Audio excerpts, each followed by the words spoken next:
para todos que querem visitar algumas tribos próximas. Aqui eles têm 36 casinhas dessa e foi nesse local que nós passamos a noite. Então, antes da gente sair para continuar explorando aqui o Vale do Omo, conhecer mais tribos locais, eu quero te levar para ver o nosso quarto, onde dormimos. Eu sei que tem muita gente que gosta de ver os lugares que passamos a noite, e esse daqui merece, porque ele é bem diferente de outros lugares aí que eu já me hospedei pelo mundo. A intenção desse lodge é imitar um pouco a casa das tribos, que tem esse teto de palha e são nesse formato. Olha só que legal. É um quarto bem amplo, com esse teto alto de bambu e palha. Temos eletricidade, um ventilador de teto, alguns quadros retratando a cultura local. Temos um sofá, essa cama muito confortável, com bons travesseiros e esse mosquiteiro, um cofre. Aqui temos um banheiro com chuveiro com água quente, o que é um luxo aqui nessa região do mundo. Uma varanda com vista para mais algumas casas de moradores locais, tribos Hammer, que vivem aqui também, ao redor do hotel. É um local perfeito para você descansar, repor as energias antes de sair por aí, explorando mais dessa região. E agora que você já conheceu o nosso cafofo, eu vou tomar o meu café da manhã, porque saco vazio não para em pé, e vamos continuar explorando o que essa região tem de mais interessante para ser mostrado. 1h30 de distância daquele hotel que você acabou de ver, nós chegamos em uma das menores tribos aqui do Vale do Omo. Eu estou falando da tribo Karo. Eles são aproximadamente 9.000, enquanto outras tribos aí tem 50.000 habitantes, 30.000. Essa daqui é bem pequenininha e eles vivem nas margens de um rio, que é o Rio Omo. Então eles sobrevivem da agricultura, pecuária e também da pesca.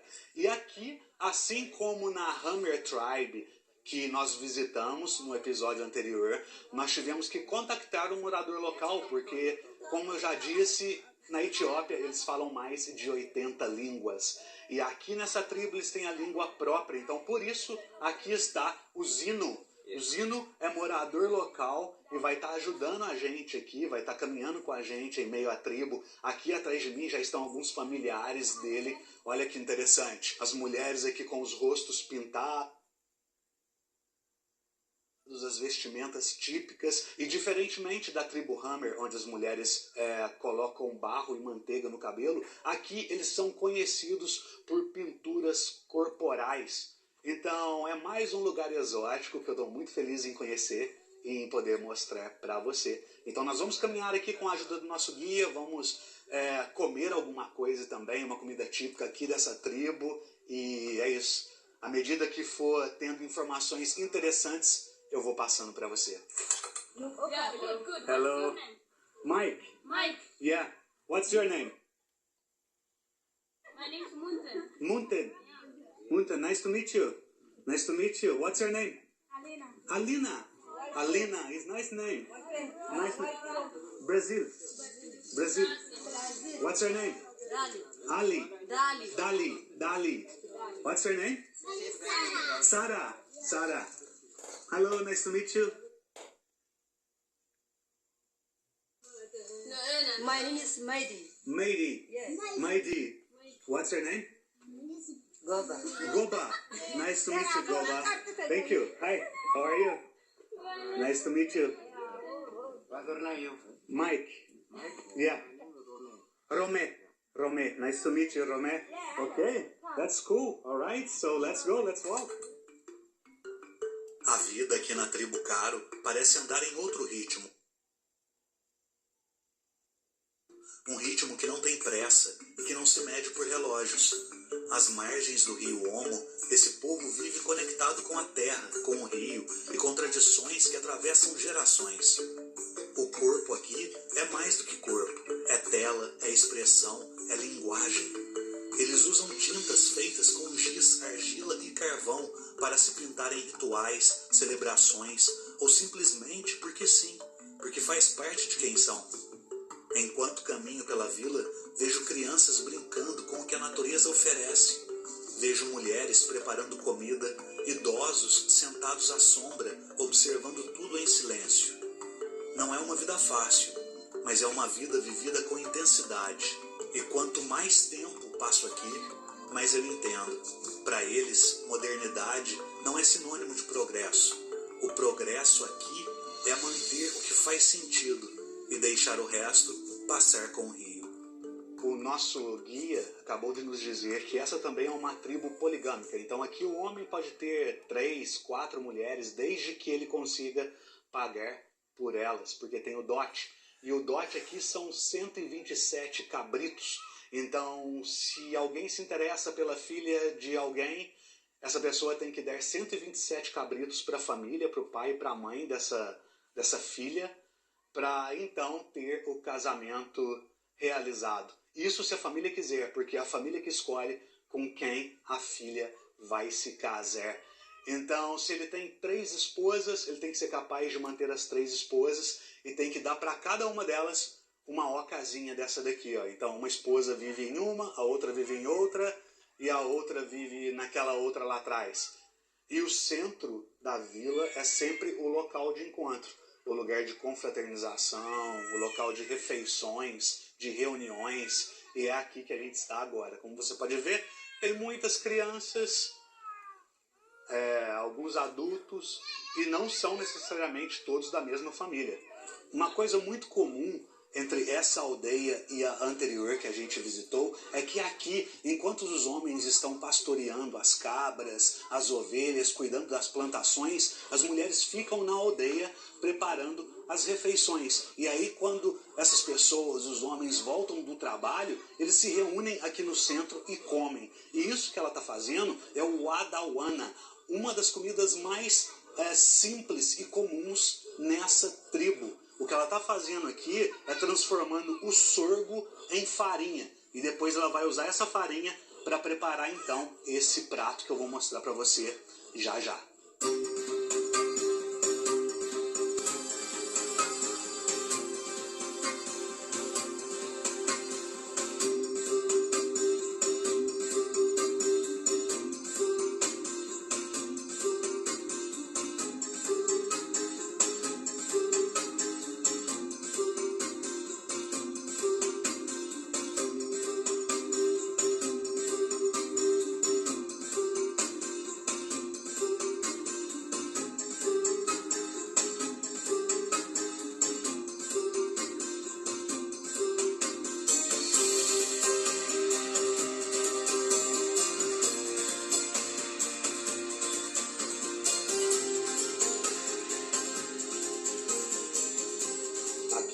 Eles estão secando a pele de uma vaca que foi morta recentemente. Então isso daqui vai virar um tapete que eles vão utilizar depois para se sentarem aqui no chão, para fazer reuniões, celebrações e refeições.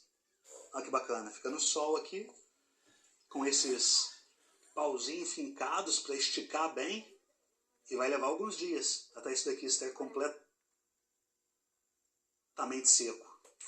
Nós conseguimos reunir aqui atrás todos os homens da tribo, os principais, os mais velhos, os que são mais respeitados e os que mandam aqui. E as pinturas corporais são feitas com argila e cada pintura representa alguma coisa diferente. Então pode representar desde o estado de espírito, como ele está se preparando para ir pescar, ou para ir para a lavoura, ou quando ele quer dar um aviso de que vai ficar uns dias fora, ele pinta o corpo para o povo saber que ele está numa missão especial de troca de mercadorias, de compras, de produtos. E aqui estão algumas armas que eles utilizam para se proteger aqui no vilarejo.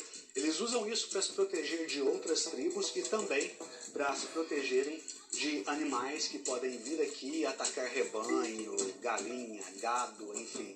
Hienas não habitam esse lugar, elas ficam mais na região próxima à capital, mas aqui sim existem alguns outros predadores, como cachorros do mato e chitas.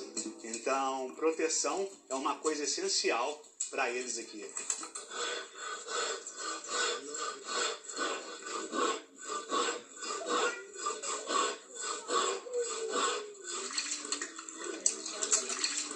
que eu tenho aqui na minha mão é o Wada-anu, a comida mais popular da tribo Karo. Eles consomem isso daqui todos os dias. Aqui eu tenho uma mistura de farinha de sorgo que foi moída na hora. Eles adicionam água, fazem uma massa com essa farinha. Depois eles colocam feijão para cozer.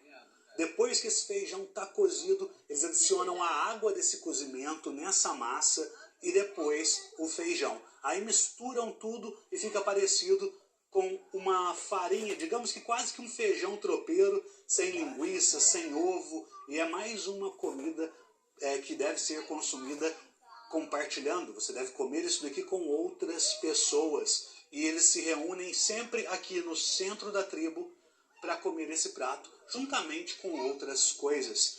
Por ser uma tribo isolada e pequena, a alimentação deles é bem básica. Então isso daqui faz parte do dia a dia de todos que estão aqui. É o principal, é o que dá força para essa galera ir para a lavoura, ir trabalhar com os rebanhos, plantações, e agora eu vou ter a chance de provar e mostrar para você. Acompanhamos toda a preparação e vamos ver se valeu a pena a espera.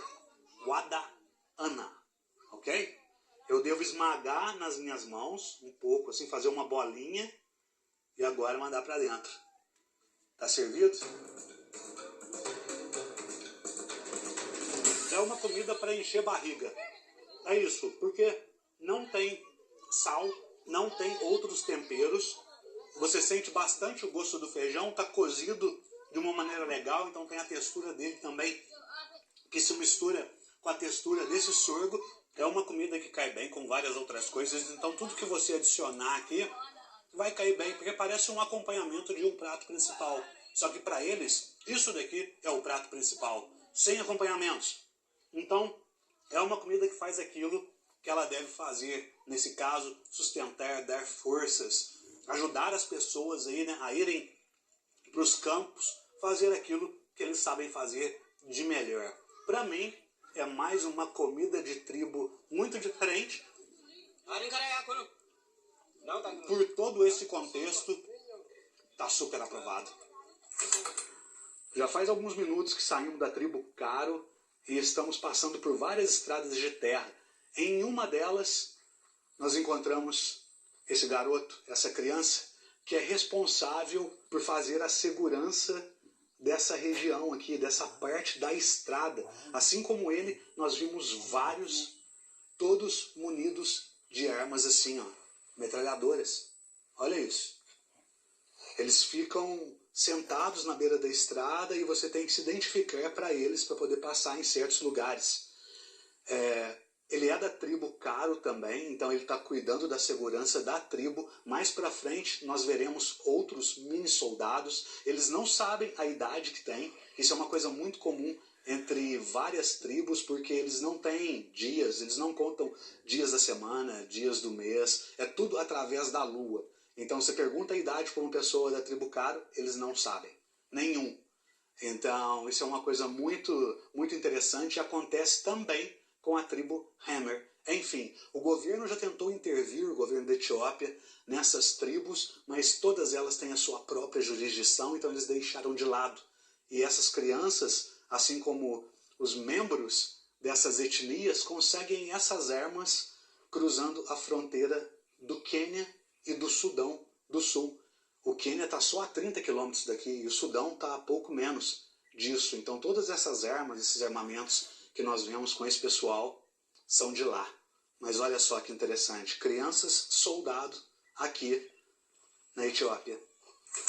Nós estamos agora numa área bem próxima do hotel em que estamos nos hospedando, que eu mostrei para você no início do vídeo. E aqui onde eu estou, ó, é um local onde os moradores locais dessa região vêm todos os dias em busca de água.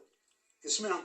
Eles cavam buracos aqui, ó, com as próprias mãos até surgir a água. Porque aqui embaixo tem um rio submerso. Olha só. Aí essa água é a que abastece algumas tribos, alguns pequenos vilarejos e casas próximas daqui. Tudo é transportado aqui, ó, com burrinhos. Ali, ó, tem mais uma pessoa chegando para pegar água. Hoje, quando passamos aqui pela manhã, havia algumas crianças cavando aqui, ó, esse local. Tá vendo? Aí a água brota. E você reclamando aí que a água do seu chuveiro não esquenta. E olha só que bacana o que aconteceu. Depois que visitamos a Caro Tribe, nós tivemos tempo só de voltar para o hotel, descansar um pouquinho, tiramos aquelas pinturas do rosto e o nosso guia recebeu uma ligação do Muga, que é aquela pessoa que vive na Hammer Tribe, que nos mostrou o mercado Hammer que nós visitamos aqui ontem. Está no episódio anterior, se você não viu.